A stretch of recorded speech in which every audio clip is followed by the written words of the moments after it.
আসলে অপেক্ষার পর এই মুহূর্তে বিএনপির ভারপ্রাপ্ত চেয়ারম্যান তারেক রহমানের জন্য যে প্রস্তুত করা গাড়ি সেটি কিন্তু আমরা দেখছি যে এই মুহূর্তে রাজধানীর এভারকেয়ার হাসপাতাল কিন্তু সেটি এসে পৌঁছেছে। অর্থাৎ আপনাদেরকে একটু জানিয়ে রাখতে চাই যে বিশেষ করে যে গাড়িটি মূলত তারেক রহমানের জন্য প্রস্তুত করে রাখা হয়েছিল সেই গাড়িটি কিন্তু আমরা দেখেছি যে এখানে কিন্তু আনা হয়েছে এবং তারেক রহমানের যে গাড়ি বহর সেটি কিন্তু আসলে আরেকটু বাকি আছে, অপেক্ষা করছে। সেই গাড়ি বহর কিন্তু অল্প কিছুক্ষণ সময়ের মধ্যে আমরা যেমনটি জানি কিন্তু সেটি আসলে সেখানে এসে পৌঁছাবেন। আপনাদেরকে একটু জানিয়ে রাখতে চাই যে বিশেষ করে এই তারেক রহমানের আজকের স্বদেশ প্রত্যাবর্তনকে ঘিরে সমস্ত দেশবাসীর মধ্যে এক প্রকার আগ্রহ, উন্মাদনা, আনন্দ কিন্তু সেটি বিরাজ করছিল এবং তিনি দেশবাসীর উদ্দেশ্যে বক্তব্য রেখেছেন। তিনি জানান নিরাপদ বাংলাদেশ, প্রত্যাশিত বাংলাদেশ গড়তে চান এবং তিনি এটিও বলেছেন আই হ্যাভ এ প্ল্যান, বললেন এমনটি বক্তব্য রেখেছেন। রাজধানীর ৩০০ ফিটের গণসংবর্ধনাস্থলে তারেক রহমান কিন্তু পৌঁছেছেন। লাল সবুজের রঙে সাজানো একটি বাসে করে শাহজালাল আন্তর্জাতিক বিমানবন্দর থেকে গণসংবর্ধনাস্থলে তিনি পৌঁছে এই বক্তব্যটি কিন্তু রাখেন। বেলা ৩:৫১ দিকে তারেক রহমান মঞ্চে উঠেছিলেন এবং বেলা ৩:৫৭ তিনি বক্তব্য শুরু করেন। শুরুতেই তিনি বলেন প্রিয় বাংলাদেশ। তার সঙ্গে বিএনপির নেতারা ছিলেন। মঞ্চে উঠে তিনি নেতাকর্মীদের উদ্দেশ্যে হাত নাড়েন এবং মঞ্চে তারেক রহমানকে স্বাগত জানান বিএনপির মহাসচিব মির্জা ফখরুল ইসলাম আলমগীর সহ বিএনপির স্থায়ী কমিটির অন্যান্য নেতারা। বক্তব্যে তারেক রহমান বলেন যে ৭১-এ দেশের মানুষ যেমন স্বাধীনতা অর্জন করেছিল ২০২৪ সালে, তেমন সর্বস্তরের মানুষ সবাই মিলে দেশের স্বাধীনতা ও সার্বভৌমত্বকে রক্ষা করেছিল। আজ বাংলাদেশের মানুষ কথা বলার অধিকার ফিরে পেতে চায়, তারা তাদের গণতন্ত্রের অধিকার ফিরে পেতে চায়। মঞ্চে তারেক রহমানকে স্বাগত জানান বিএনপির মহাসচিব মির্জা ফখরুল ইসলাম আলমগীর।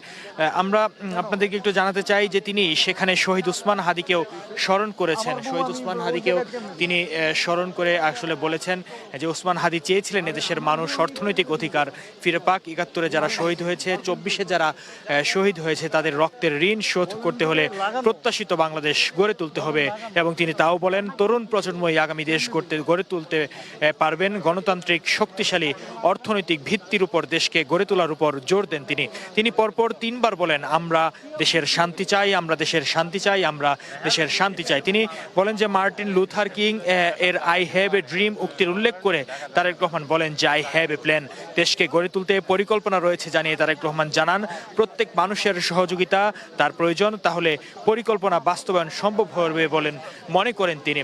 আমরা একটু জানাতে চাই যে আজকের এই স্বদেশ প্রত্যাবর্তনকে ঘিরে এই মুহূর্তে রাজধানীর এভারকেয়ার হাসপাতালে যদি আপনাদেরকে এখানকার চিত্রটি একটু দেখাই, প্রচুর সংখ্যক আইন শৃঙ্খলা বাহিনীর সদস্য, বিজিবি, র্যাব, পুলিশ, সেনাবাহিনীর অনেক সদস্য পুরো এভারকেয়ার হাসপাতাল থেকে শুরু করে বসুন্ধরা আবাসিক এলাকার প্রাঙ্গণে রূপায়ণ সেন্টার পর্যন্ত তারা কিন্তু অত্যন্ত কড়া নিরাপত্তা, জোরদার ব্যবস্থা তারা কিন্তু এখানে তৈরি করে রেখেছেন।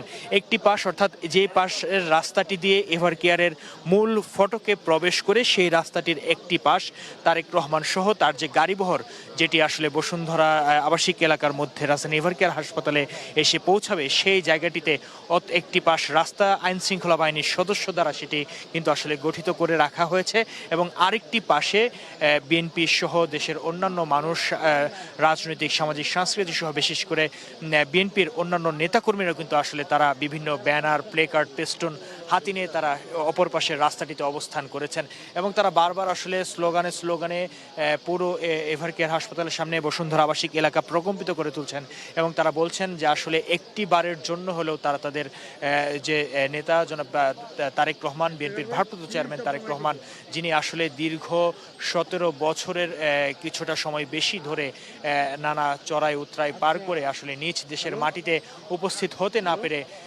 বেদনা এবং দুঃখ জরাজীর্ণ অবস্থায় যিনি কাটিয়েছেন, নিজ দেশের মাটিতে যিনি আসলে পা ফেলতে পারেননি এতদিন, সেই তারেক রহমানকে এক পলক দেখার জন্য সাধারণ মানুষ ছটফট করছে। আমরা দেখছি গত বেশ কয়েকদিন যাবৎ ধরে। আজকের এই স্বদেশ প্রত্যাবর্তন, তারেক রহমানের এই স্বদেশ প্রত্যাবর্তন শুধু দেশ নয়, দেশ পেরিয়ে বিশ্ব মানচিত্রেও কিন্তু আসলে মানুষের চোখের নজর কেড়েছে এবং তারা সবাই বিশ্বের বিভিন্ন আন্তর্জাতিক গণমাধ্যমগুলোতে কিন্তু আসলে তারেক রহমানের এই স্বদেশ প্রত্যাবর্তন আসলে শিরোনামের প্রথম পৃষ্ঠাতে কিন্তু উঠে গিয়েছিল।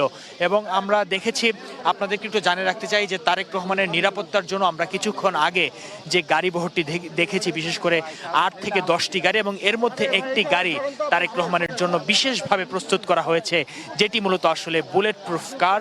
সে বুলেট প্রুফ কারটি আগে ভাগেই প্রস্তুত করে রাজধানীর এভার কেয়ার হাসপাতালে এসে কিন্তু প্রস্তুত করে এখানে কিন্তু আসলে আনা হয়েছে। এবং সেখানে আমরা যেমনটি দেখেছি হাসপাতালে আমরা দেখেছি যে অর্থাৎ আমরা আপনাদেরকে জানিয়ে রাখতে চাই তার গাড়ি বহরটি যেগুলো আসলে প্রস্তুত করে এখানে রাখা হয়েছে, এবং গাড়ি বহরটি আর অল্প কিছুক্ষণের মধ্যে এখানে পৌঁছাবে। পরবর্তীতে আমরা আপনাদেরকে দেখাবো। অবশ্যই আপনারা আমাদেরকে চোখ রাখবেন কালের কণ্ঠের ফেসবুক এবং ইউটিউব চ্যানেলে।